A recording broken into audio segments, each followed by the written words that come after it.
Short. They make fun of you because they're not brave enough to do Yeah, it. dude. I'm like, I got some thunder thighs, dude, and I like to let them skies out, thighs out, man. It just shows confidence. Like people, men that wear pink. Yeah. Like you. Exactly. I just like and sunglasses. And sunglasses. Inside. Indoors. In a church. In a church. Bro, in put a all those sanctuary. together. And you have us. This is the three amigos right here. And you're not afraid to write on pink notes either. I'm not. Yeah, I don't see. I do not discriminate. Yeah. I don't do black notes though. Yeah, no black notes. You couldn't see them yet. That's why I don't do black notes. Yeah, exactly. You know, but to be in the blacks to be good though. So wait, okay. I've been confused about that. If you're in the red, it means you owe? Yes. Okay, being in the black is a good thing. Yes, you're in the black. I just you always want to be in the black, buddy. It means you operate in the plus. When you're in the red, you're in the negative. Not unless you're I don't know. That's a whole financial thing. I always thought of roulette because there's like the red and black, but there's green too. Well, okay. On that subject, so that's a lot about what I write about. Mm-hmm. The way the house wins is the built-in edge they put into every game. Yeah. Now, it varies depending on the game, but let's take roulette, for instance. People think you're getting straight up 50-50 odds. No. Because of that green, Yeah. on average, you're losing 6% equity, or 0.06% equity every time the ball spins. Yeah. So even when you win, let's say you were to place $1, when you win, you only get paid 93 cents in perpetuity. Like they're gonna give you that $1 back, but because of the law of large numbers, Yeah, of course. you're losing every time you win because of that green. Unless you bet on green and you hit green. Well, so here's the other thing, is on a roulette table, there's 36 different numbers. But there's 37. Well, so if you put in the greens, Or 30. No, there's 0 and 00 too. if you're playing European roulette, Yeah. there's 1-0. American roulette has 2, and then they even have this fucking shit show version that has 3. What? So that takes their equity from like 7.3% to almost 10. All that to say, there's 36 regular numbers. Let's just say 1 green number, but they only pay 34 to 1. So the odds against you hitting are I thought it was 36. 35 to 1. Even if it was, you're still losing. Yeah, you're still See my losing. point? I understand statistically. And when, like I see you're on these bullet points, like truth. Like I'm a gambler because I'm a drug addict too. I think they kind of, well, for me, It's the they same kind of, thing. it's the same thing. You're rolling the dice with your life. And even with what I knew in like probability and statistics of gambling, knowing that the likelihood of me becoming wealthy or like just, I don't know, winning a few $1,000s was very unlikely. It was still, I don't know. It was never about the money. Yeah, it was about the game you're playing and the thrill of the game. The money was just the rabbit you're always chasing down the hole. Yeah, just chasing something to gain nothing. And it was like the same high that you do, like when you drink or you drug. It's all the same It's not concept. sometimes and that brings up a great point. It's not that it was like fentanyl I was physically addicted to, but it was like the routine and the ritual of like going to the beer store, those first few sips, or being in that bar, ripping cigarettes, and the music and the smells, and then but you remove alcohol to it, and you still find yourself in those same situations. And it's a lot, we talk about it's just like changing your whole lifestyle, your whole way, your perspective in which you, I guess, operate, your behavior in general. So that is, I guess it's the one I didn't write on here, but I was going to talk about perspectives. We'll go back to that. But holding on to what you're saying, because it was never about the money and it was never really about the high, it was more about the process. It's the same principle with gambling, and it's what creates pathological gamblers, because it's not the win that does it. It's the discrepancy from losses. Yeah. You actually get more excited the moments before you win. When you win, your brain doesn't like it because it slows down the process. They want to keep you in that constant hyper loop of dopamine, serotonin, dopamine, serotonin, to where you're basically, in gambling, you're in a trance to the point where you have almost like you're possessed, like you've lost control of your faculties, even though you're alive up here, and you're like, dude, stop, what are you doing? Next thing you know, your rent money's gone. And it's crazy. It's just like, you've played we've all played roulette. And when they hit that ball and you hear it and it starts clacking on that. On that. Just you saying that gives me Yes, and it's that clack, and then it jumps, and everybody's waiting. It's just that tense feeling and everything, and then it hits, and they're like, yeah. But then, as soon as they pay out and everything, and then you do it, it's right back, and you're more, that win was just good right then, and now it's like, I want more. And you're locked into that. But it's Same not. thing with the fentanyl or the booze. Yeah, anything else like that. It does produce that. Yeah, like you're winning, like, yes, but it's like the anticipation build up of like everything that goes in with it, like how playing 21, playing craps, baccarat, anything else. It's like the whole system, the dealer, and the environment, and people like lighting up cigarettes and all those things. Man, it's the environment. I like the environment just as much as the gambling part.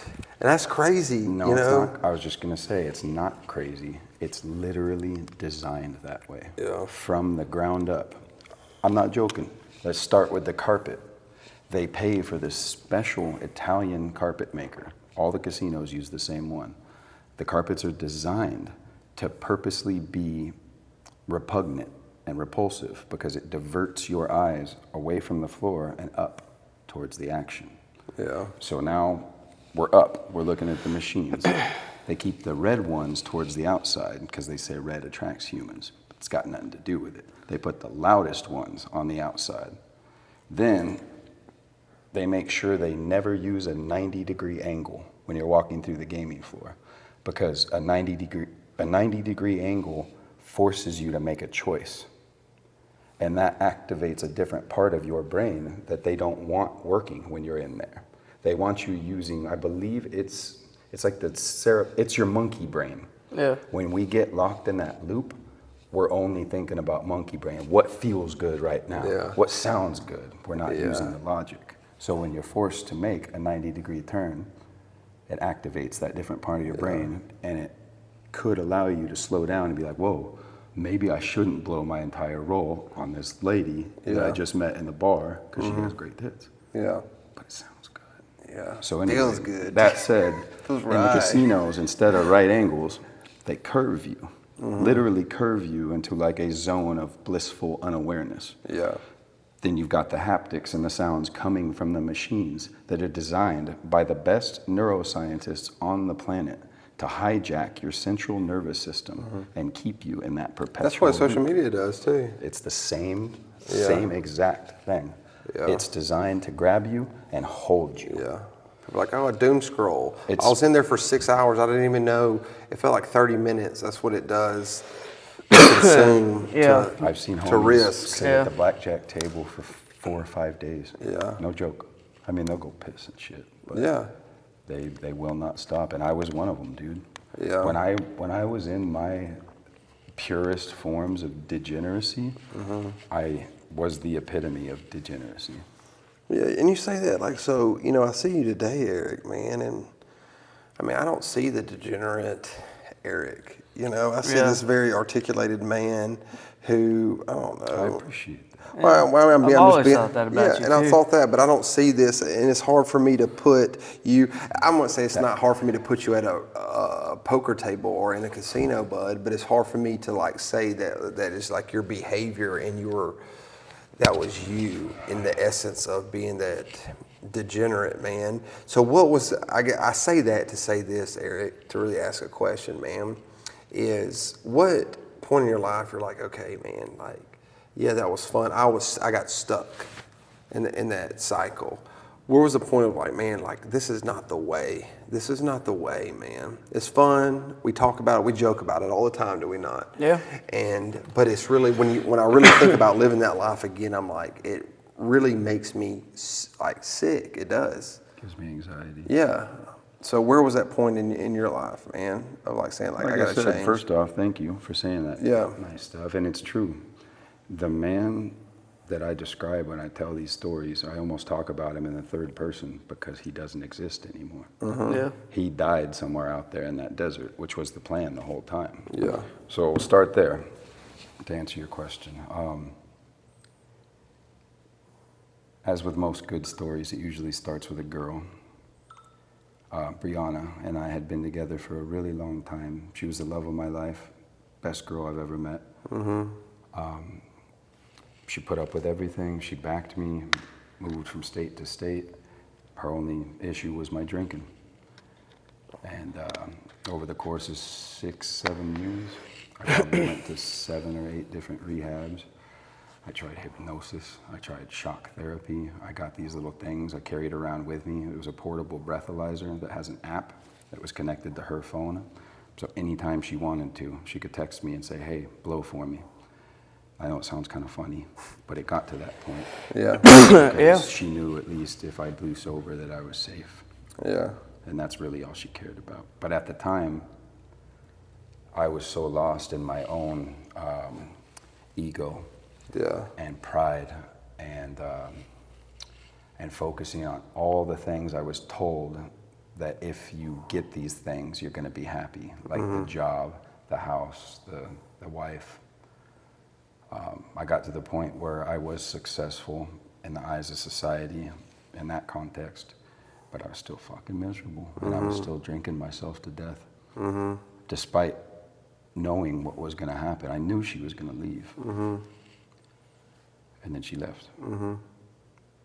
So I was able to maintain for the most part until that happened. And when she left, bro, I'll leave out the hysterics, but my whole melodramatic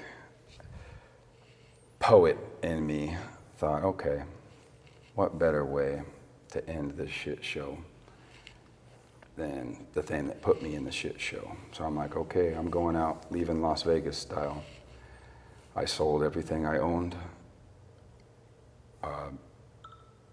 Basically got kicked out of the career that I had, a career that paid 6 figures and not low 6 figures. I could have bought or had anything I want. Anyway, I sold everything. I had my Jeep. I went to Las Vegas to drink myself to death. The first day I got there, I walked into the first bar I saw, ordered my favorite drink, and that was the day I stopped drinking. Not because I wanted to, but something happened when I sat down there and I looked up, and that was like one of my first God moments, but it wasn't a happy one. I was like, you motherfucker, you made me go through all of that just for me to magically stop now after I've lost everything. But that was the old perspective. Looking back on it now, I understand that it had to happen that way, or the change would have never happened. I had to know what was important by losing it. Consequently, it also showed me that maybe a lot of the reason I was drinking had to do with her. But I never wanted to admit it because I loved her. I loved her more than I've ever loved anything and probably will ever love anything. That used to hurt me to say. I'm okay saying it now. Yeah. Because I know that true love never dies. But the point is, she had something to do with it too. And until I went through my shit that I had to go through, I don't want to jump too far ahead. So I get to Vegas. Magically, I stopped drinking. And I'm like, okay. In Vegas. What now? In Vegas. Yeah. Like, wow. With no one expecting me. I had the full freedom to live the life that I had been living. But now I all of a sudden don't want to. So that was the beginning. That was day one. And I'm sitting there, okay.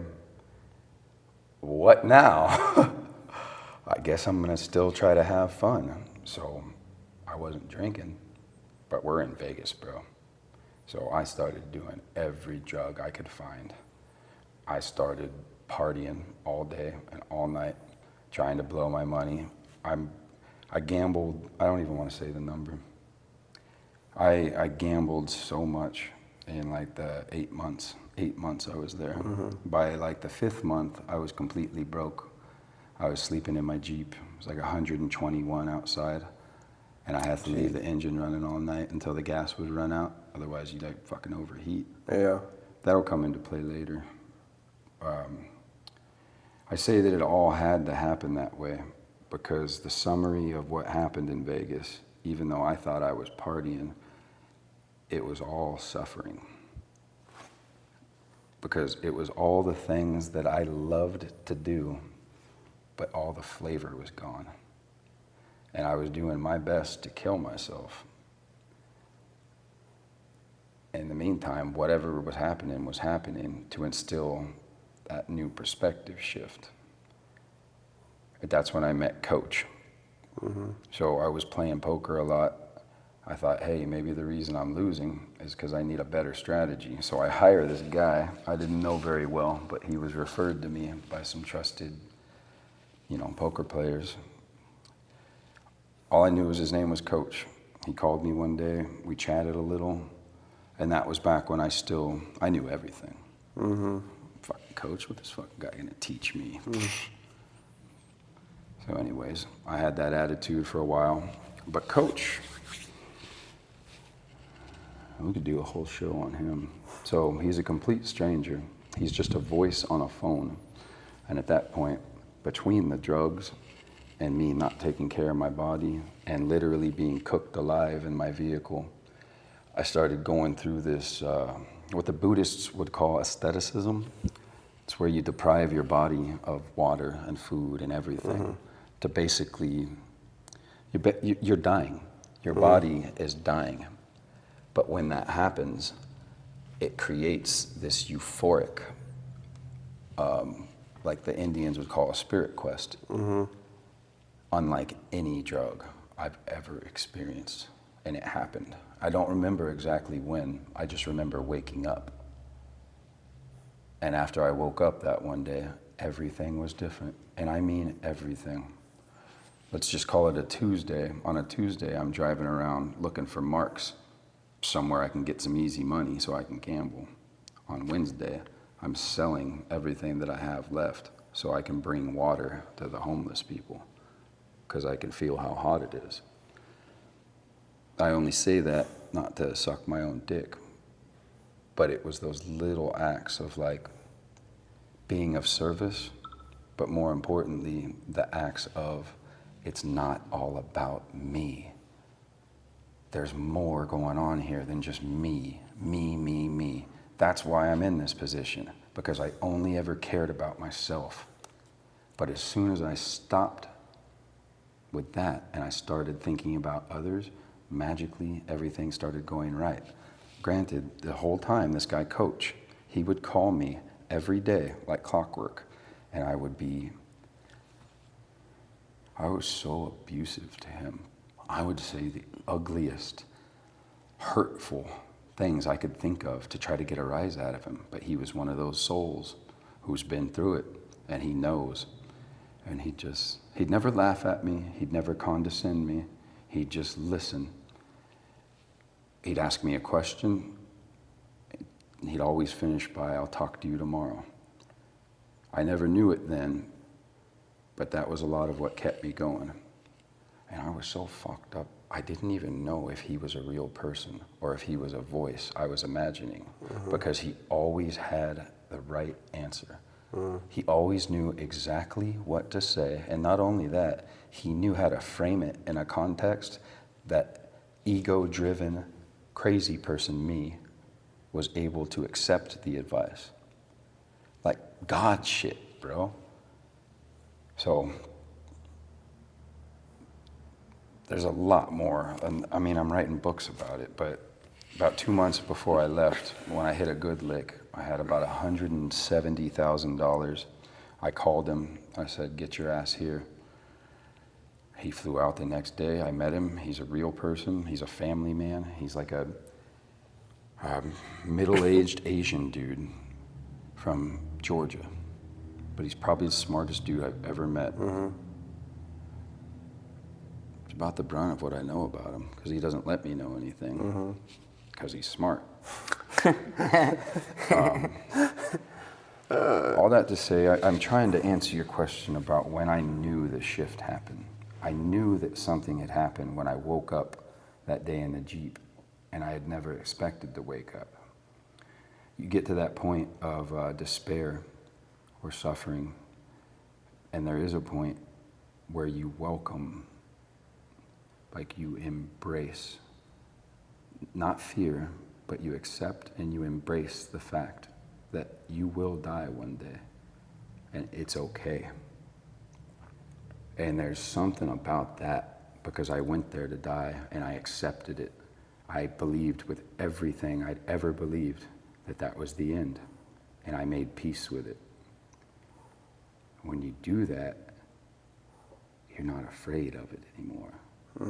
And that shit starts becoming like a superpower. But if you don't keep it in check, it's a slippery slope right back to where you were, because you assume, oh, fuck it, I'm gonna die anyway, what difference does it make? Yep. Nah, that's the old school thinking. You accept that you're gonna die, and instead of living like a jackass, you're thankful. Yep. You start doing for others, you start practicing gratitude, you start practicing humility, and that's the ego. That's what I was about to say. You know, when it was like, you know, talking about ego, I know you're talking about like figuratively or literally dying. But you think that was the death of that ego? It was the ego death. It was the ego death. I know that now. Yeah. Because I'm trying to learn what happened, because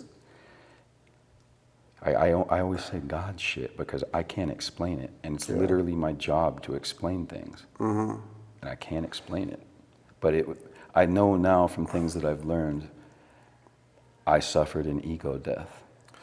But I know, and I just want to play this part, man. I know that when the word ego is thrown around, people have a negative connotation to it. Like egomaniac. Egotistical or whatever. But that's not what it means. Yeah, but like where ego stands it has a very rightful place in our psyche, in our relationships and stuff like that.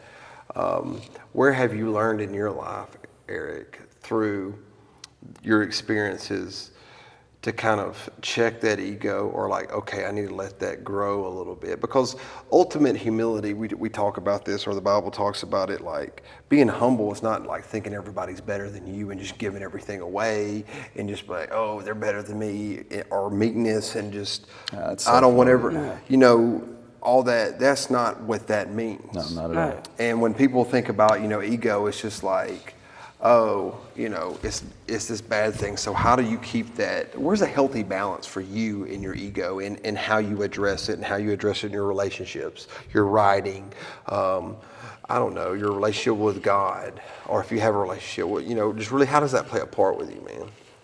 So I think if you're lucky enough to experience the ego death, it reframes your entire reality. So let's start with your hierarchy of needs, right?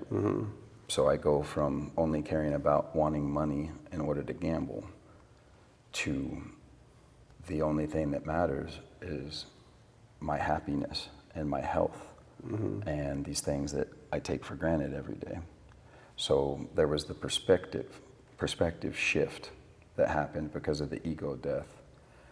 That allowed me to stop thinking about myself to the point where I fell into that first trap you mentioned, where I'm like, whoa, okay, I'm gonna be humble, which means I am nothing. And I hammered that into my head so much because of what happened. And part of the ego death was me accepting responsibility for what happened, instead of trying to find a way to blame it on something. Once I took full responsibility for my actions, it opens you up to be the most vulnerable you've ever been, because all of a sudden the way you've been living your entire life, not only was it wrong, you openly admitted it was. And it means you don't know jack shit when you think you had it all figured out, and all of a sudden you're fucking 34 years old and realize you know nothing and you're an idiot. Yeah. It can be Talk scary about at times. humble. That can be scary. Yeah. You know? Well, it's scary at first, but then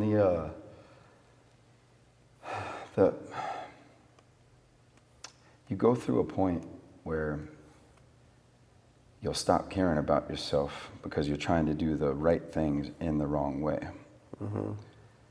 I finally reached out to my mother on like the last day. I had no money. I was sleeping like behind some dumpster. So I called Mom. Mom gets me on a plane, gets me out to Alabama. I lived in her basement for a bit, still going through these processes of change. And then I ended up with my friend Michael, who I've known. He's probably my oldest friend. I've known him for the better part of 25 years. He's someone I consider a brother. I love him. He knew I was in a hard place. He welcomed me into his home. He knew I didn't have a job or anything. He allowed me space to fucking get right, kinda, which was awesome. But also in that space, there was dynamics that happened to where that self-loathing and that negative image I had of myself slammed steroids and took all the uppers in the world, because it never stopped and it only got worse. Because I never stood up for myself, and I let people walk all over me. And because all I said was how stupid I was, and I'd be writing and they're like, oh, what kind of stories do you write? I'm like, just stupid stories. Yeah. I could not take a compliment. I didn't smile for the better part of almost 2 years. I thought it was broken. Yeah. No joke, I thought it was broken. And I just moped around like Eeyore all day, every day. Oh, woe is me, trying to do this inner healing.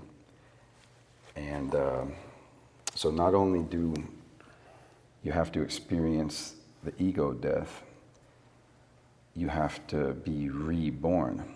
And that's how I felt during those times. I felt like a child. I felt helpless. I felt like in the AA meetings when they say you're powerless over it. I had never, ever felt that before in my life until then. The ego death allowed me to accept that instead of trying to run from it or numb it. I had to accept that that's how things were. And it was part of the process, because I had to die. I had to come back thinking I was shit, only for me to decide for myself what my worth is.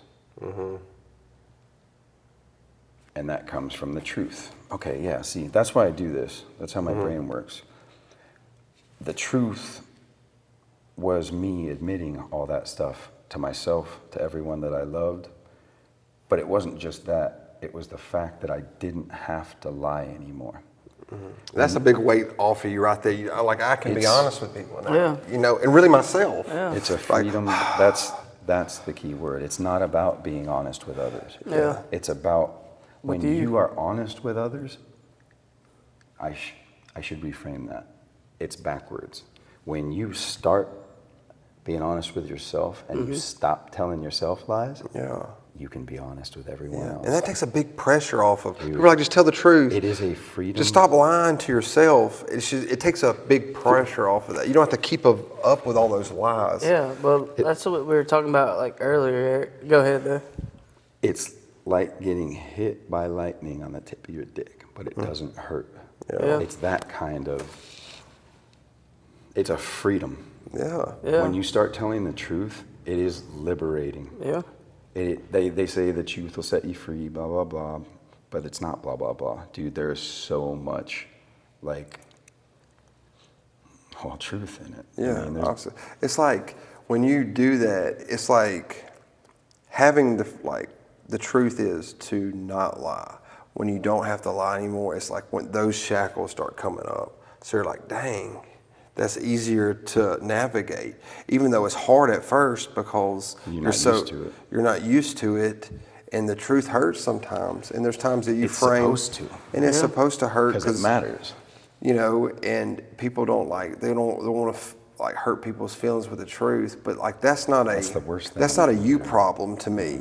That's a them. If you're telling somebody the truth and it hurts them, I'm not saying being like. I understand. Yeah. Being a jerk If about you are that. offended, it's because you allowed yourself Yes, to be well, I'm offended. saying you're lying. There's something about you, you know.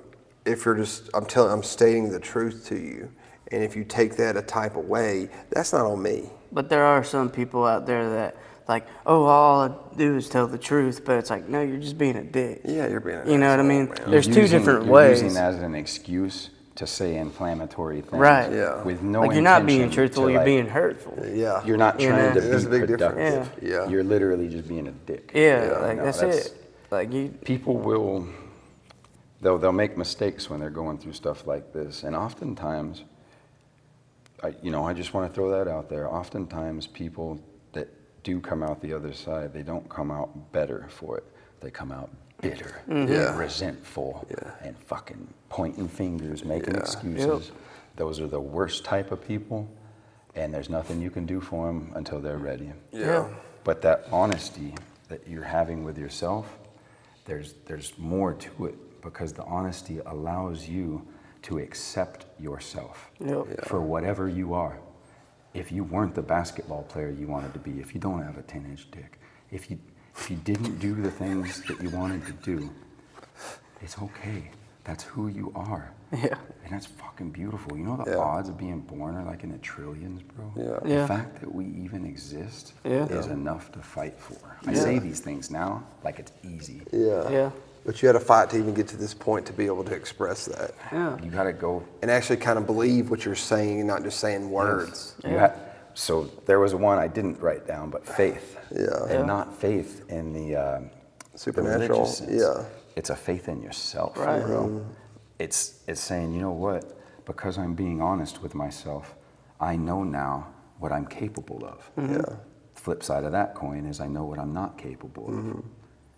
Now I can move forward. I can make realistic plans. Yeah. Because I know that I'm building everything that I'm trying to do on a foundation of truth, not someone else's truth, not a truth that I think or something my parents taught me, a truth that I made for myself. Like an experienced truth. Yes, and a truth that you defined for yourself. Yeah.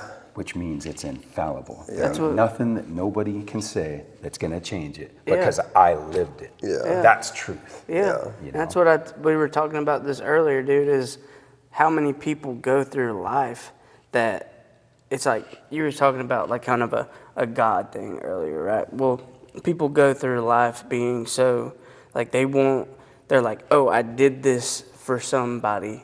Now I deserve this. Yeah. And you don't.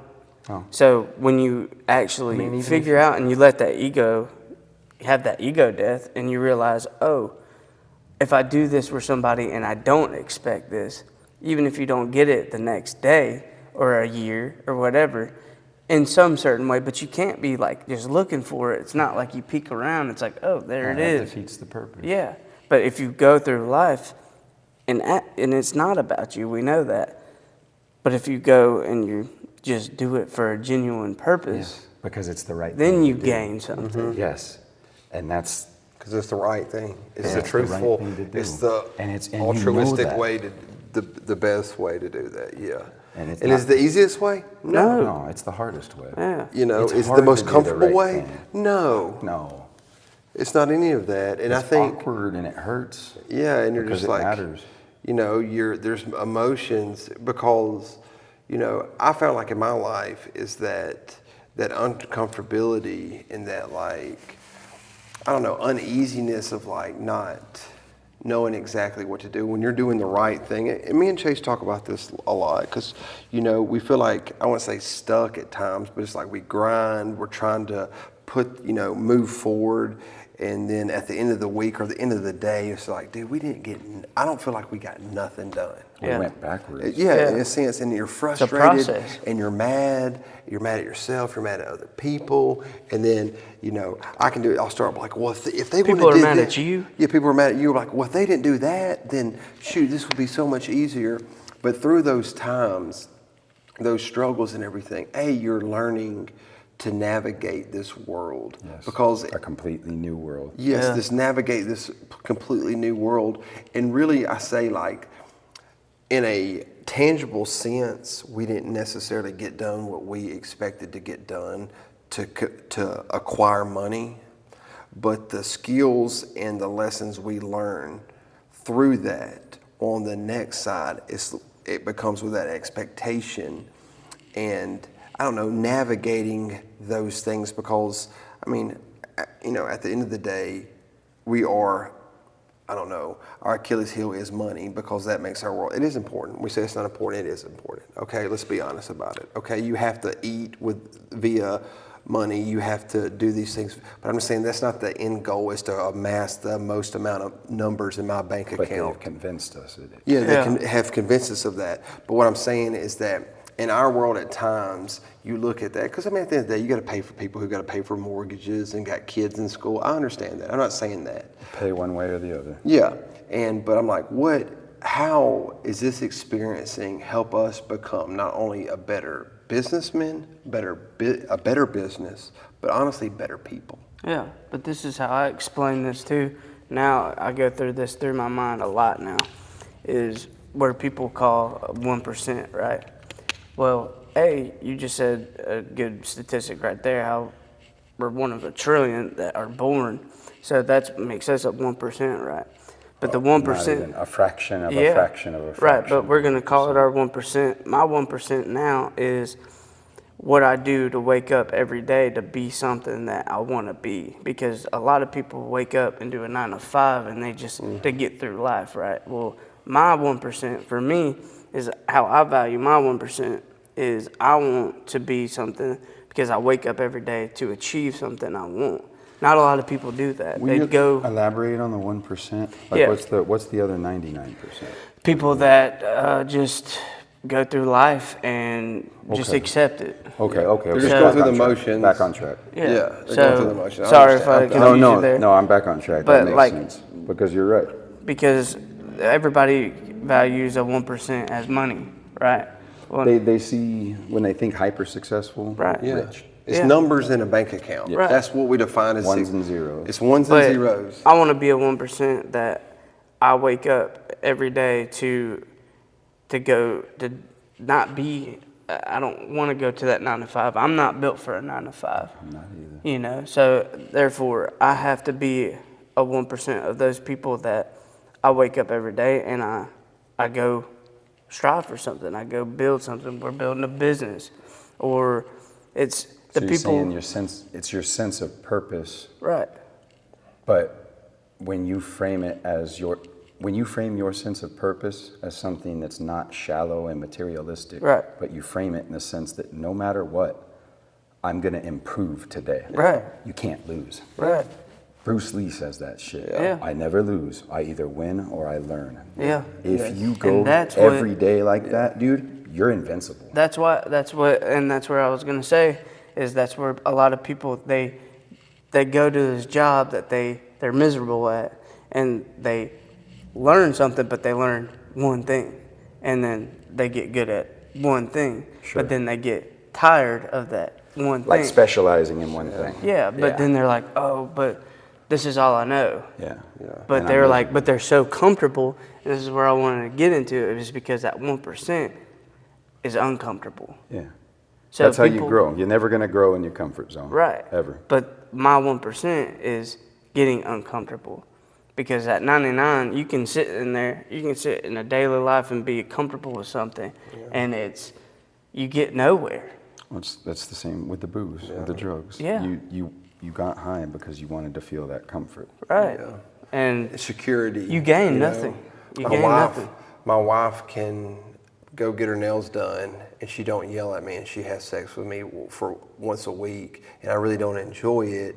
It's just something that I think we should do. And my kids, What I was told my we should kids do. kind of like me, you know, and I think Yeah, I think maybe, if I buy them a new video game. Fuck that. And I'm not saying like this is, some people like that. They like that box. And I'm not saying anything. I cannot live my life like that because basically what I'm doing is going from 9 to 5, doing the least amount of work I can do because I'm selling my life to you for a monetary gain. You're trading your most valuable asset, which is time. It's a depreciating asset that you'll never get back. To get comfort from you, because if I did this to myself, there are highs, and there's some high highs, but there's a lot of low lows. Oh. And there's that unpredictability. You want stability, like I said, security. And these are great things and everything. But at the end of the day, essential things. Yeah, but at the end of the day, and I tell Chase, if we wake up and we do the best thing, I know our hustle game's strong enough. We gonna eat, bro. You're goddamn right you are. We're gonna eat, bro. You cannot lose with that attitude. Yeah, I know it sounds crazy, like those guys selling stuff on the internet. Yeah. There's truth to it. Yeah. We're gonna eat. Like, it might be tough if we got to go out here at freaking. We have to get a second job working at the Arby's. Doesn't Nothing against it. No, you're gonna get it. That rent's gonna be paid, brother. Yeah. Dude, Well, that's where when you adopt that attitude and you get up like that, you literally cannot lose. No. It's all a question of logistics. I want my weekends. I want to go to my kids' games. I get it. There's times we rest. I think that's important. You got to rest. Whatever else like that. But there's a lot of weekends we don't rest. Yeah. And a majority of the weekends we don't rest, brother. There's only 1%. But that's the thing. That's where my factors are now, is because, man, like he just said, it's like we get up, we're gonna eat. But here's the thing: is like you go to people for advice, but there's a lot of people that you go for advice and be like, no, I wouldn't do it like that. And I get told this every single day. Of course. And where I just kind of had an epiphany right here, where it's been kind of like bothering me lately, is I go to people for advice and then they tell me that I'm wrong. But I'm not really going for them for an answer. I'm just asking them. It's an opinion. Yeah. Yeah, for validation. But then they're like, no, I wouldn't do it like that. So you can't do it like this because I tried it like that. Well, just because you tried it like that doesn't mean I can't do it. You just failed. Yeah. I didn't. Yeah, and then you quit when you failed. When we fail, we're saying, that didn't work. Let's try it this way. Yeah. Well, that's what I was going to say. You're never going to be criticized by someone that's doing better than you. Yeah. Just remember that. Yeah. Well, till you go when you take advice from people, or I say advice, you just say, Bob, this is what I'm mulling over, and they start telling you, like, you've never done this before. Right. Yeah. It's like me going to a skydiver and asking them how to scuba. Oh, I wouldn't do it that way. Like, you're not doing this. You can tell me about risk and about this and that, but you can't tell me. Why should I lend any merit to your opinion? To that opinion in that aspect, and that. And I don't mean to cut you off, Chase. No, I'm just saying. It is, because people, I say people, some people, because some people are like, bro, do it, I'm behind you. I just want you, I don't care if you count rocks, I want you to be the best rock counter, or whatever it is, but they solicit because they have failed at things in their life. And when those failures hit, they stopped and then they chose the comfort. They went and said, I'll get the 9 to 5. I'll do this, I want that. Instead of saying, no, I want to try it this way, and then fell again. And fell again, but fell a little bit better this time. I felt a little bit better this time. Okay. And it's just those incremental things, because in those things, those greatest failures in my life, look, guys, and if we want to talk about failure for this one thing, I failed as a husband. I failed as a father. I failed as a son. I failed as a friend. I failed as a businessman. I failed as a brother. I failed as a Christian. I failed at all these many things. If you fail at something and it innately makes you quit, you got a lot of bitch up in you, in my opinion. Because when things really get hard, that's why I tell Chase, I don't care how hard it is. I don't care what we're up against. Like, for us to quit is to admit, like, defeat, not failure. It's the only way you guarantee defeat. Yeah, we're defeated at that point. Yes. We will fail. We will fail. It. We're going to fail, yes. But we're not failures. We're not defeated exactly in that. And I say, like, if you fail, yeah, you get knocked down, and there's a time, yeah, there's some self-loathing, like, oh my God, I'm so stupid, what do I do, all that. But get back up and try it again, and you might fail again. And it's that constant incremental things of doing those things. I've learned, not that I'm here, I still get knocked down all the time. I make mistakes all the time. Oh, man. yeah, that's it. I fail a lot. And we continually. You guys are the exception, though, right? You know. I know, like, what you're saying makes sense to you because I'm there with you. And again, I'm not trying to suck my dick or yours. Please do after this, outside of church. Yeah, I was going to say. Don't smite me. He'd love our jokes. Yeah, he But does. That's what we talk about all the We time. talk about this all the time. He's like, Jesus would hang out with us. Absolutely. Love my jokes, dude. But you are the exception because not only is it easier to go to a comfort zone, I mean, our society's kind of designed that way, brother. Yeah. What's our human nature? Yeah. And it is, it's in our blood. It goes against everything that we're supposed to do to keep failing. Yeah. But in that failure is where, I guess that's where the magic happens. It has to. But the difference is the choice you make to keep going. Mm-hmm. And I think it's part of the truth thing, because when you start telling the truth, you don't have to make excuses anymore. Right. Yeah. And so as soon as you stop making excuses, it's not, oh, I can't do that. It's like, okay, here's what needs to be done. Here's step one, here's step two. It's no more I can't or I won't. Yep. It's just logistics. I will. I will.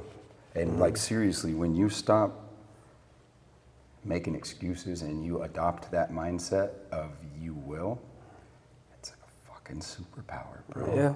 And I'm not saying this as an egomaniac, which anyone that watches this that knew me in my old life, I was fucking narcissistic, egotistical psychopath. Mm-hmm.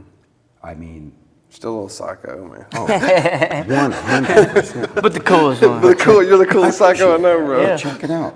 I'm able to harness that psycho energy now Yeah. to help other crazy people because I know what the fuck they think. Yeah. Yeah. You know, and Well, I'm that's the thing. thankful for that. Yeah. I'm so thankful. That's what we for talk that. about all the time, dude, is like well, Chris's main thing to me is like, Chase, if anybody knows, I know. But I say the same thing, you know what I mean? And that's We're all what the star of our own show. Yeah. But like, that's the thing is like, when you have the people that understand, and that's the circle you want. That's the only circle you can have. Yeah. If they are not improving your life, they don't belong in your life. Right. It's a hard pill to swallow because sometimes that's family, sometimes it's the people you love. Yep. But if they're not improving your life, they don't belong there. It's part of that good selfishness. There's nothing wrong with saying, hey, I'm on one path, you're on another. I love you. But I'm going to be over here. Yes. Yeah. I love you, bud. Tupac said that. It's not that I don't want you to eat, just not at my table. Mm-hmm. Yeah. Mm-hmm. Yep. Yeah. And that's man, you brought a quote by that. And it's the thing is like, me and Chase talk about this a lot, Eric, is when you're sitting at the table and you're complaining about your plate is full, there was a time in your life you prayed just to be at the table. You were So wishing start for fucking eating. Yes. Yeah. I don't care if you don't like green beans, or whatever else. Start eating. Put your head down and start eating. Or just sit there and bitch about it. Yeah, and you nothing know, changes. and that's what I'm saying. You prayed for a spot at this table. Now And you're move at silent. yeah, and now you're at this table, and then all this stuff is dumped on your plate, and you're like, my plate's so full. Start eating. Yeah. Start eating. And then that's the and metaphorically to your life, like you prayed for, I want to do these things. I want to, I don't care if it's hard. And when things start getting hard, be like, hey, you got to start I didn't working. mean that hard. Yeah. Yeah. Like, come on, man. Yeah. You can't pick and choose these things. Yeah. And, Well, that's where we want to talk about God, and they pray for all these things, and then they sit in nothing. front of Yeah. them, and then they're like, and then you cower. So I talked to Tom about that. It's he calls it something prayer, and it's where a person gets the impression that wanting it bad enough is enough. Yeah. Like having faith and I'll use a religious context, to have faith that God has your back. I believe that. Yeah. I'm not even religious. I believe that. But that's not an excuse for you not to take Do action. anything. Yeah. That's a cop-out. Yes. Yeah. That's pussy, bro. Well, it's not Yeah. only pussy shit, bro. It's what is making this systemic. It's why it's not just one generation. It's being passed down. Yeah. Yeah. There's a weird segue. I broke the cycle in my family. From what my dad tells me about my grandpa, I don't remember him very well, but he was an alcoholic, abusive alcoholic. And there was the stepdad, Claude, who was as well. My father drank a lot when, he had his issues, and then I followed in the same footsteps. I don't have any kids, so it's hard for me to pass it down, but that doesn't have anything to do with anything, because I'm around people all the time that I do have the ability to make impressions upon. And I was given a gift of the gab, or whatever they say sometimes. I just sound like a retard. But I guess that's part of the plan too. My point is, I found something that I'm kind of good at, that I like doing, that gives me that drive. And maybe, just maybe, I can prevent someone else from going through that same shit I went through. Right.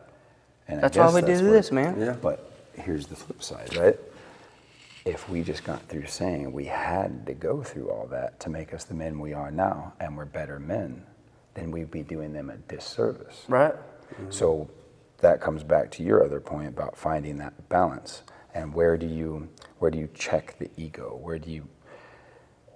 It's part of the process, but I think what really helps you stay leveled or level-headed is sharing it with others. Because if you just keep it internalized, you get back into that mind frame of, I got it figured out.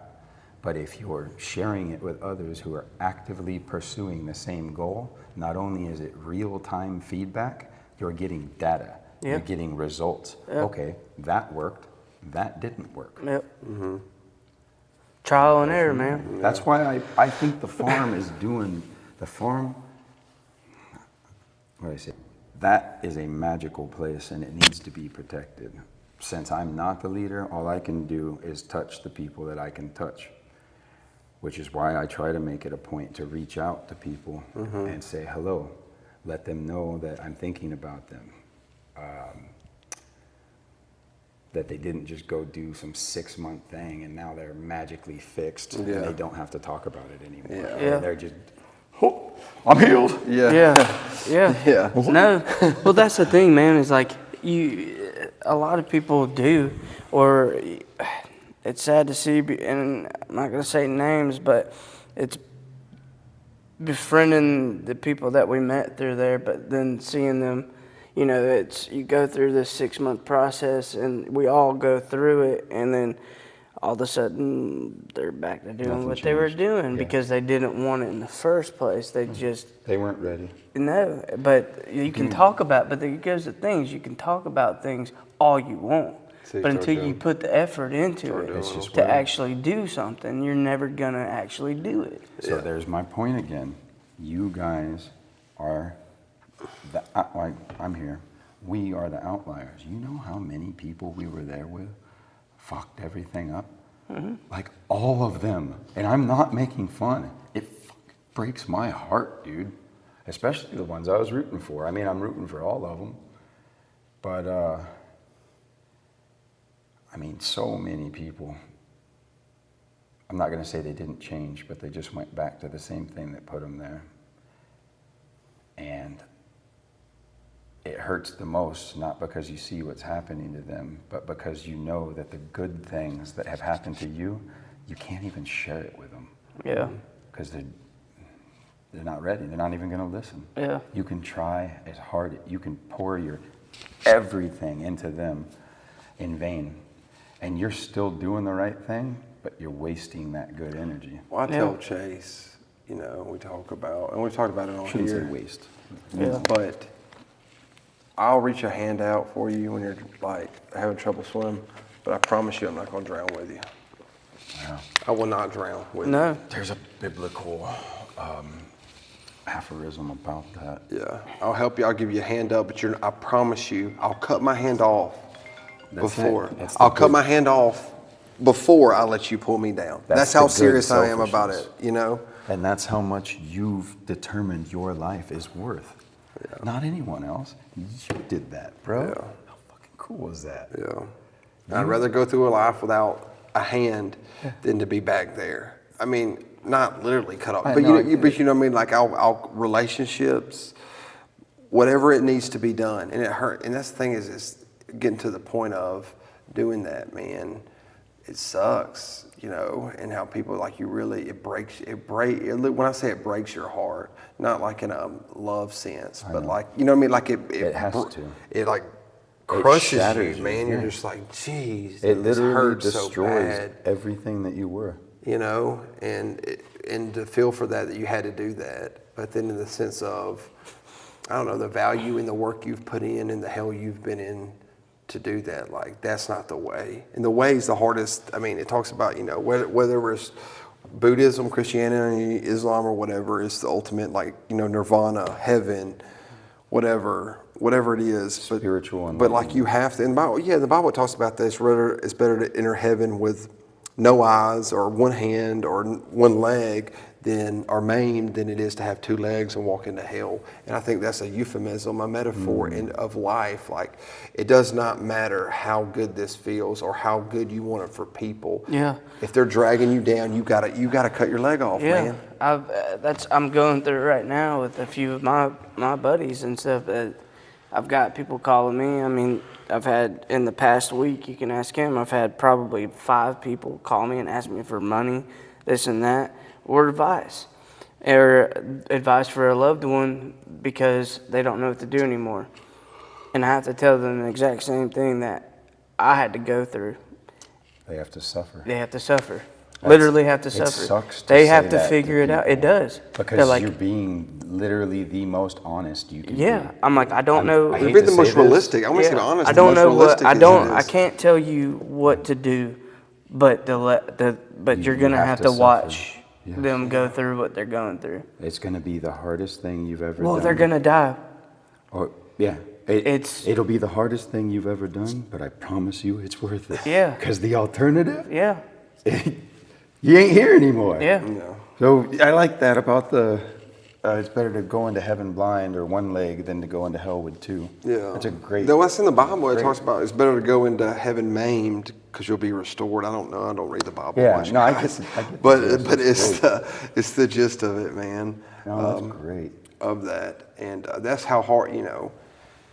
And it's tough. And like I said, I talk about that like it's easy. Oh, you just gonna cut off your arm and set. Like, no, dude, it's miserable. And it's hard and it's tough and you don't want to do it, man. Well, you know, everything, it's against your nature to do that, to do that to yourself, it's like, you know? Yeah, but it's like going through life and everybody's like, oh, I dug myself a hole. Well, you're digging a hole your whole life, dude. You might throw some dirt back in it and here and there to fill it back up, but I guarantee you, you're not gonna fill that hole until you die because you're gonna be in it. Yeah. That's the only way you fill it. The point is to give the hole a purpose. Right. Yeah. And that's where you have to realize that. Everybody's like, oh, I dug myself. Well, we all have. Since we were born, you're Stop digging making a hole. Excuses. Figure out what you need to do, fucking fix it. Well, I got to feel it. You will when you die. Right. Somebody else is going to fill the hole. Yeah.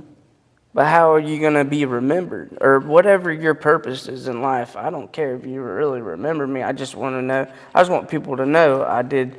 So like if you didn't handle your stuff, yeah, okay, so that makes it even more incumbent upon you to handle your shit because if you don't, someone else is going to have to. Right. Oh, I never thought about that. I Right. like that. But it's And like- you're right. You're absolutely right. I heard this quote. I don't know if it's Jordan Peterson. I don't know. And please, I don't know who said it, but it was not me.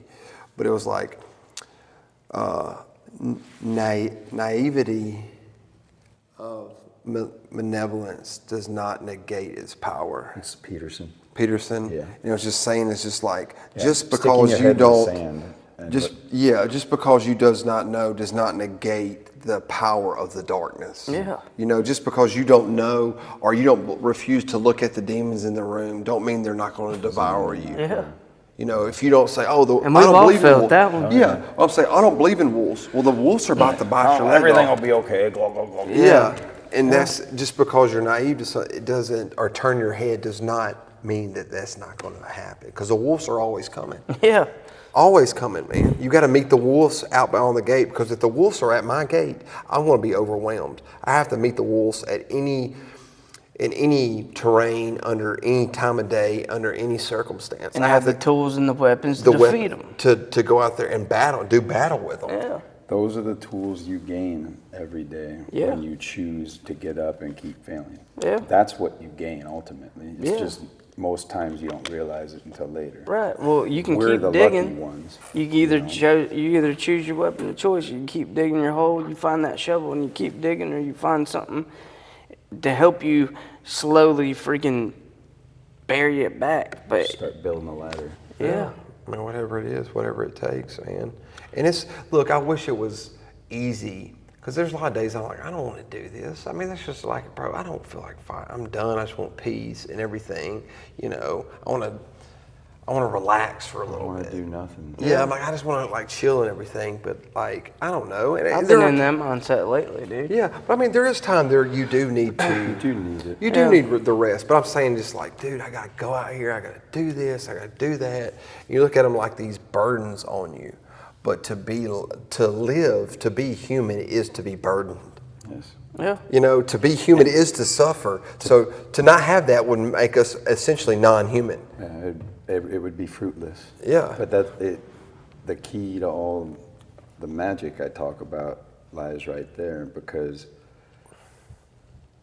shoot, I lost track. Like you're gaining the tools you need in the only way you can, but you only realize what you need the tools for after you can't really use them. So then if you don't use them to help someone else, all that suffering was in vain. Yeah. It is, It man. was for nothing. Yeah. But I don't believe that, right? It can't be. The French, so I got 20 minutes. Albert Camus wrote that in The Stranger, I believe. Man, there's so much to talk about. Dude, that went by so fast. Well, Can let's I just share make a something? series. You know what I'm saying? Huh? Let's make We this should. a series. I'll come see you guys. You can I go published see us an in- article Yeah. not too long ago that's kind of about the things we're saying, and when I have the time to put the words down, they make more sense. Yeah. He said, I'll just read it. So it says, "Good day, gentlemen, and Craig, you asshole. Oh, I remember this one. Guy here, Yeah. already screwing the proverbial pooch. See, I wished you all a good day, and I meant it. But it's also been my experience that more often than not, good registers as a tall order for the powers that be. So I'll play it safe and say fair instead. Have a fair day, you beautiful beasts. And on that note, try to keep this little tidbit in mind the next time fate decides to go right on ahead and piss in your Cheerios, as fate tends to do on occasion. But you are not wrong for the way you feel about it. On that day, the next day, or any damn day. Good, bad, so-so, it doesn't matter. It's the way you feel, not a decision you've made. More, it's the reaction you're pre-programmed to experience. In other words, it's involuntary. So never think you're obligated to justify the way you feel to appease the concerns of others. Unless you choose to, of course. You do you. But after all is said and done, it makes not one iota of difference how anyone else considers the situation. Also, fuck what they think. But that said, just because you feel it doesn't mean it's real. And even though it matters, you can't force people to care. The fact of the matter is, you're never wrong for the way you feel. It's part of the human condition to experience the ebbs and flows of both extremes, good and bad.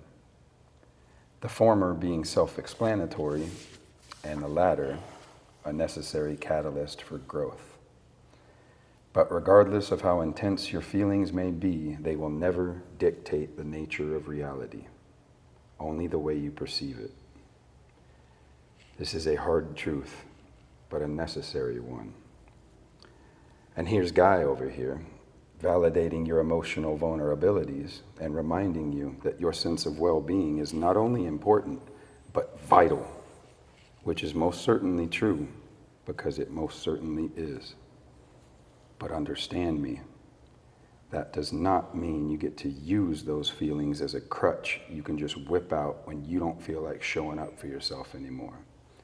Or to use as some half-hearted excuse for why you're not doing what needs to be done in order to make your life the way you've always envisioned it. But most of all, you do not get to use the shitty shit that happens to you as justification for being a shitty person yourself, because that is a choice, amigo. The worst one. I'll stop it there, just because there's a lot of naughty words. Or if it just so happens you're feeling particularly blue right at this very moment, well, that's okay too, my friend, because being sad means you're still alive. And if you're still alive, that means you have the chance to be happy again as well. So embrace that dick punch. Welcome them bamboozles, and celebrate all those unenthusiastic hand jobs, Don Juan, for both the butt fuck and the Bugatti are necessary as essential components for the other. Just like there's no light unless there's dark, or rainbows without rain. You gotta learn to love the suck, babes, 'cause it's a-coming, and you best believes it. Yeah, I'm not gonna say the rest. I can't say that in here. Yeah. I'll get struck by lightning. Yeah. But you get the gist. Yeah. Is these newsletters, the things we're talking about, they matter. They matter to me. Yeah. And this stuff, That's all that matters. I mean, but it doesn't, because it's not about me. No, I know. I know. Yeah. See, there's Yeah. the balance thing. Yeah. My point is, what you guys are doing matters, and it's awesome. At the same time, you have to protect it, because think about everything you went through to get where you are and how hard you had to work. Yeah. You have And what lies ahead still. It's not like we're there at the end of the, we don't know what lies tomorrow. But this is why we do it, is Yeah. because it reminds us every time, even though, do we want to do this all the time? Like, we love hanging out with you. We love doing, but it's like, it's all, that constant feeling. It's like going to the gym or something. It's like, man, I don't want to do this. But after you do it, the success, the fulfillment, the things that matter is what you get from it. It's not about what you want. It's about what you What's learn, necessary. what what needs you to be done. What's Yeah. necessary. So The shit that you discipline. don't want to do is exactly the shit you need to be doing. Yeah. The places you're afraid of, you need to go live there. Yeah. Yes. Until you learn why you did. There's the sobriety thing. That was the coup de grace I wanted to give you. Coup de grace. Well, sobriety. Okay. Some people define it in different ways. Yeah. I'm probably one of them. Of course, sobriety means refraining from getting fucked up all the time. But to me, that's not real sobriety. Sobriety. That's abstinence of a chemical. Yes. Sobriety comes from up here. And the only way you get that shit is by attacking the source of why you were addicted in the first place. You got to get to the root of that trauma and figure out what caused you to, because we are creatures of habit. We act in patterns. It might have been small things for a really long time. It could have been one big thing, but something happened at some point in our lives that sent us down a certain path. And until you understand that, the therapy and all the good things that you do, sure, they matter, but it's a Band-Aid on a bullet wound. You attack the source of the trauma, then now you're talking about that rebirth and the growth. Motherfucker, you find out what hurt you to begin with, you're invincible. Because now you have that new truth that you established through your suffering. You have a sense of purpose, which you've gained doing the same thing. You've lost your ego, gained the humility. Like, it's literally all good stuff. But you have to protect it, because there are so many more, 99% of people, that not only haven't done that, they probably never will. That makes you an enemy. What'd you just When say? you're trying- 99%. I know, that's why I said it. Yeah. Because it's great, Yeah. and you're right. Most people will never get the opportunity. When I tell my boss that it is a blessing to be of service, he thinks I'm joking, thinks I'm just blowing smoke up his butt, but I'm not. It is a blessing to be of service, because every day is like, I shouldn't be here. Yeah. So the fact that I'm able to like help people feels fucking good, dude. To hear this, to hear that come out of this man 10 years ago, I mean, they'd think I was possessed or fucking something. Dude, I was a monster. I was a monster, bro. I'm not laughing about it. I have to. Yeah, no doubt. I still, oh God, you guys will like this. I'm still getting emails, like after this last one. When you read the end, you'll know why, but it was a girl. I haven't spoken to her in years. Anyway, the email was like, I can't believe I had sex with you. I laughed so hard. But then I thought about it. Either she was joking, which most of the people that read my stuff have a great sense of humor. But if she wasn't. Anyway, it made me do some reflections, or reflecting on myself, because less than a day later, a completely different girl on the other side of the country called me just to share how much of an asshole I used to be to her and her friends, and how much I hurt her. And I haven't spoken to this girl in 10 years. And I fucked her up so bad. She still thinks about it, dude. Yeah. Felt the need to tell me. That fucked me up, dude. Yeah. But she's right. Yeah. Nothing she said was a lie. It was true. Yeah. I was a monster, and that's why I lost Brianna, because I didn't deserve her. But guess what?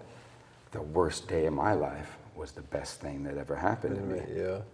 Because after she left, the love that she gave me hurt so bad to lose, it transformed me.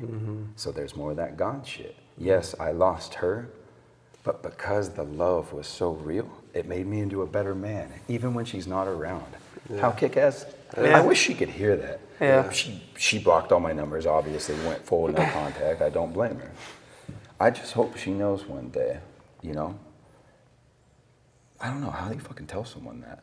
Thank you for fucking driving me to the verge of death because you saved my life. Yeah. And I know that's what she ultimately wanted. Anyways, I don't want to talk about her anymore. I could all day. She's loved me. But it took losing the thing that I've loved the most to make me the man I am, and I'm thankful for that shit. Yeah. Bro, go from eating a bullet to being thankful. Yeah. Tell me there's not a God, bro. Yeah. He's just got a weird sense of humor, which I can appreciate. Yeah. Because we do too. Yeah. But there's got to be a reason for it. Yeah. And you guys, it's so refreshing to hear other people that have that mindset and that know they don't have it figured out, but are still working it. We're never 'Cause there's going to. a That's lot the of part of the fuckers. game, though. Yeah. Man. I know. You know, That's what that's the keeps you on your beauty. toes. I think that's the That's what beauty. keeps you improving. Yeah, I think that's the beauty in it, because people are like, don't, you know, a coach told me this a long time ago, we do not chase perfection, we chase excellence. You know, because perfection is unattainable. Right. That is not realistic. That is impossible to attain. But if you chase excellence every single day, It forces you to become better. it forces you to come better. Because if I like if you focus on perfection all the time, and to do that, to get as It's close never as you gonna be can, enough. yeah, that's what I'm saying. That's an unattainable goal. But if we're saying, okay, this is the goal I can get here. This is the best version of myself I am today. Okay, well, I can do this better. It's like these incremental things. You're chasing excellence. I love that. Because And you said a coach told you that? yeah, our coach told us that. Because you can't. There's no such thing in the game of baseball as perfection. People who fail 70% of the time are Hall of Famers, man. you know. But he's like, you can't be perfect, but chase excellence. Remember the guy I told you about? What his name was? Coach? Yeah, coach. I used to believe in coincidences. Anyways, we need more men like your coach and the coach I met. And I feel like that's kind of what we're doing. Yeah. Is like we're learning, and then maybe we're going to be able to like give advice that can help someone. Yeah. Maybe, right? Yeah. But I think we're lacking that right now. Yeah. Is strong male And this is- role models in our society. And I say this, is like, you know, you No just said doubt. about advice, man, and this is just one thing I have learned, this is my opinion, is when, you know, I say this, I'm like, hey, this is not advice, this is my experiences. I did something this way. This worked for me. This worked for me. Now, I'm not telling you what to do because you're a grown-ass man. Right. You can do whatever you want to do. I'm not advising you to do this because it might not work out with you. I would talk to other people who's went through similar situations that you're going through. That's the perfect thing to say, dude. To do that, because when you advise somebody, they're like, well, I took your advice and it didn't. Didn't like, work, yeah. Yeah, you know what I mean? And I'm not, that's semantics in a sense, but it's just like, I'm not telling you what to do because I don't, you shouldn't listen to. What worked for me. I'm telling you what worked for me Take in it a or leave it. situation that is similar to yours. You know, this is not something I'm telling you to do because you're a grown-ass man. You do whatever the fuck you want to do at the end of the day. You realize, though, what you're framing it in a context not only that's the best for them, but you're protecting them, and you don't even know it. Yeah, you're protecting them. That's a long one to explain, but when you deal with a man, especially because of the pride and the ego, it's so hard for us not only to ask for help, but then to actually take the advice. So when you have people reaching out to you and asking for advice, there's a fucking reason for it, brother. Oh, I know. Cherish that. Yeah. You want to be that guy. Yeah. But it's a lot of responsibility too. Yeah. And that's why the framing, I'm not telling you what to do. Here's what worked for me. Right. Get some other advice. Try this. That's all I got for you. And at the end of the day. But a lot of people shut down when you're like, let them suffer. And they're like, what do you mean? I'm Definitely don't lead with that. What? don't lead with that. No, I don't. But I'm saying, but it's the fact that when they don't understand, and they're like, well, what would you do? And I'm like, they have to suffer. Yeah, Almost there's like no nothing. point in saying Like the other nothing. thing. Like you can't do anything. They're like, what do you mean you can't do anything? You can't do anything. There's nothing you can say. There's nothing I can say. But Chase, you went through it. I know I did. I had to go through it. So let him go through it. You might not understand it, and they might not understand it. But once they do, and you all get through it, then you will understand. If you're And lucky. you can't. What's understood, though, don't need to be explained. Once they go through that experience, like somebody goes through a divorce, I can tell you what about a divorce is all day until you go you've been through a divorce? Yeah, me too. There's automatically an understanding there. You understand what I'm saying? Yeah. Hey, were you addicted to alcohol? Yeah, me too. I'm an alcoholic. That's all it. you have to say. That's all it. three of us You know? know what it's like. What it's know like. about the suffering. Yeah. To translate that, I think it's you near. can't. It's like me describing a sound to you you can't that do you it never any heard. better than Like, you literally just have to suffer. And then they get off it the sounds phone. so callous. Yeah, but then it sounds people, like, I'm sure. wow, what an asshole. Yeah, and I'm sure I when they promise get off you, the that's phone. answer. Yeah, that's like when they get off the phone, I know it, and I'm just like, they're like, I think I called him to get advice, and I got nothing from him. Well, you did, but you have to understand. Bro, that was the shit that was happening with Coach, is he was that guy giving me that advice, and I told you how abusive I was to him. You're a bully, or whatever he said. But the entire time, he was telling me exactly what I had to do. I just wasn't ready. Yeah. I had to suffer more. Yeah. I had to suffer more. Yeah, and that's It's it. the damnedest thing, dude. Yeah. It's so weird. Yeah. How did you become better? By becoming worse? Yeah, guiding myself through a darkness that you can't even explain. Yeah. Like that's how I got to the point where I got. Well, why'd you have to do that? I can't explain that either. Well, dude, you didn't have to. Yeah. There's another mind fuck. You made a choice. Right.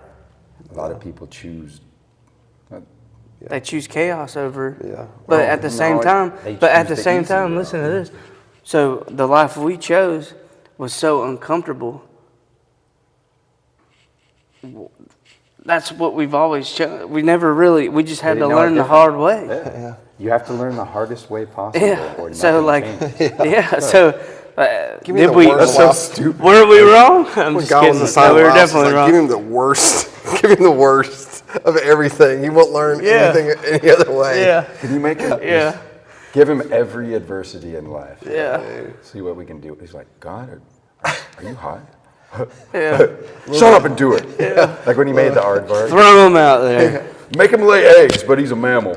Yeah. And he's got venom. That's platypus. He's got venom. He breathes air, but he builds his house underwater. Yeah. Like, dude, What? you need to lay off. Yeah, dude. Yeah, I mean, but still, man, it's like, but I guess in a situation, I don't know, it was kind of stupid to say, but like, It's not. you gotta It's live the only thing you uncomfortable can say. things. You gotta do uncomfortable things to actually gain value in whatever you're searching for. But like that, but I'm glad I went through that darkness because I know where I don't want to be led anymore, and I don't want to be that person, and I don't want to be who I was that led me into that dark place. But at the same time, what kind of advice do I give to the person that's asking me how to escape that darkness? I can't tell you. Yeah, you don't. The only can't. thing you can do, brother, is listen. Yeah. That's it. honestly the best thing you can do. Yeah. You know how many dudes, like, literally have nobody to talk to? Right. I mean, in the conversations they do have are superficial. Hi, how was your weekend?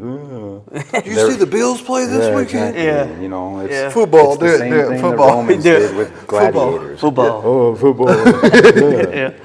No, Yeah, I know that shit. I forgot about that. Football. And I wanted them to know what you guys know. Yeah. There's more than that. Yeah. You know, Well, you can't live by like. you can enjoy it. Yeah, But right. you shouldn't get fucking mad because Yeah. some team just lost. Right. It literally just And then- ruined your day. And then ruin 70 people's time because you're pissed Yep. and you want to fight about it. I Like mean, we had 80 acres. that's Go men cry shit. Go cry in Beat the up a woods. tree, bro. Yeah, go cry in the woods, man. A lot of that has to do with men not having a sense of purpose. Yeah. So when you come through a society and you're around a bunch of people where everyone's polarized and you have no sense of connection, you attach yourself to something bigger.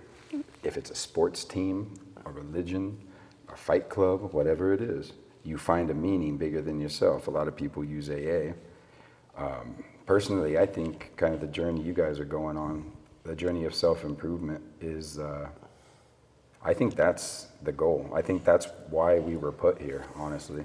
It's so sick to think about it like that, but I sincerely believe that we were put here to suffer the way we did, only because God knew that we had the capacity to handle it. And not only that, maybe he had us in mind because he knew that we would make the right choice after the suffering and then maybe be able to help some people, right? Because I imagine he'd do cool shit like that, but he just wouldn't tell you. He's like the homie that fills up your gas tank, but then maybe like teabags you because balance. I picture God like that. Imagine being omnipotent and all. Well, it's like here, I'll buy you food and then throw it away. You know what I mean? I actually like that one. I mean, but it's that kind of sense of humor. Yeah. I have the power to feed you or tease you. Yeah. But you need to get to the point where it doesn't matter what I do. You're going to be okay anyway. Yeah. Yeah. And that's that inner faith. Yeah. And I told him I found faith at the farm, but it was faith in myself. And that's all I needed.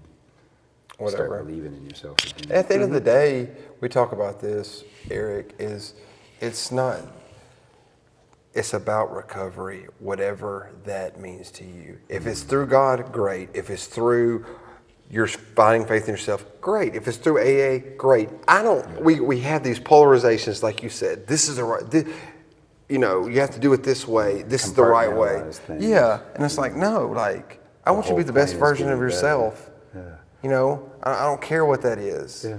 It doesn't Give the matter. world the what you best. did or how you did Give it, the world the or- best version of you. Yes. Literally, I feel That's like it. that's our only purpose, bro. And the best version of yourself does not have numbers attached to it. No, there's no monetary value. It's investment of other things, non-monetary things that stuff money will never buy, can never touch. That's what it is about. And you can't even explain it to You can't even people. explain it to So what have you people. been doing with your time?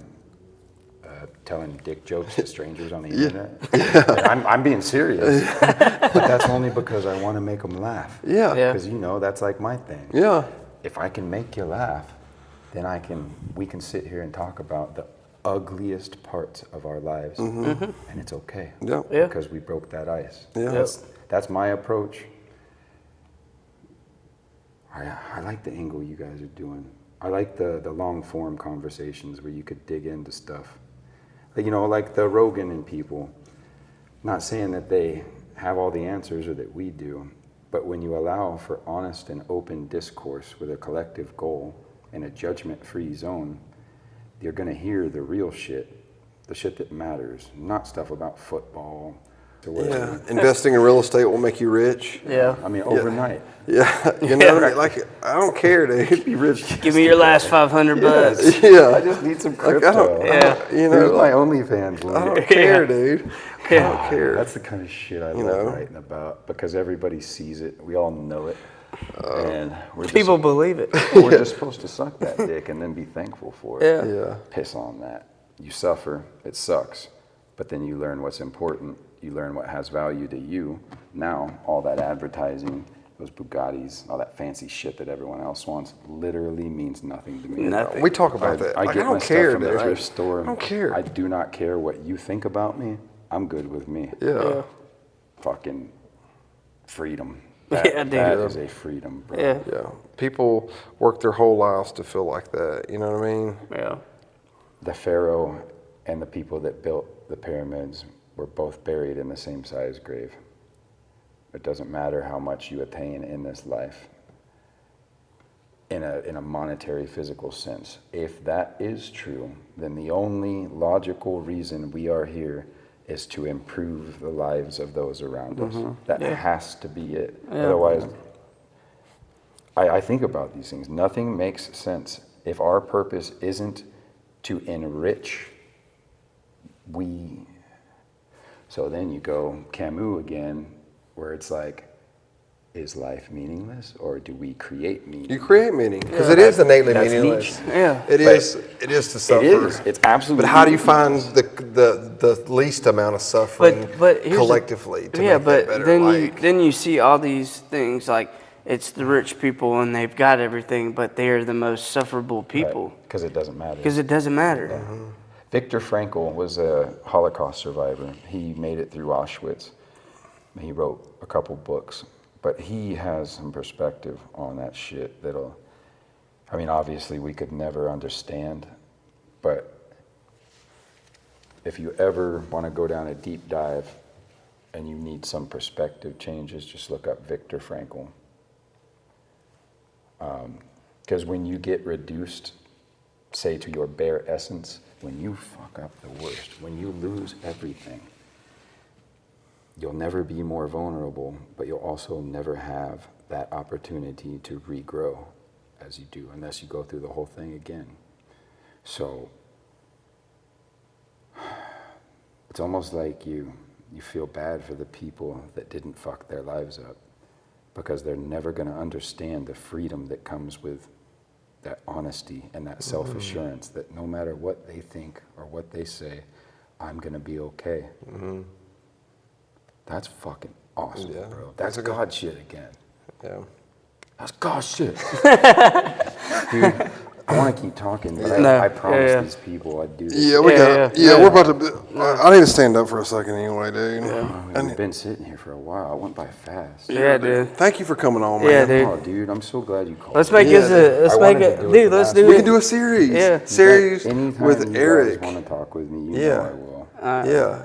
These And this are is the how only we do it. conversations I like to have. I know. And this I- is the that's ones we like- have yeah. all the time. Yeah. We literally have these all the I'll time. small talk with you guys because I like you. I'll call up and talk about your dick and stuff, and I'll listen because I like you. It's short, But though. small talk with like strangers, I won't. Yeah. Yeah. Now, if you want to tell me about your day, really?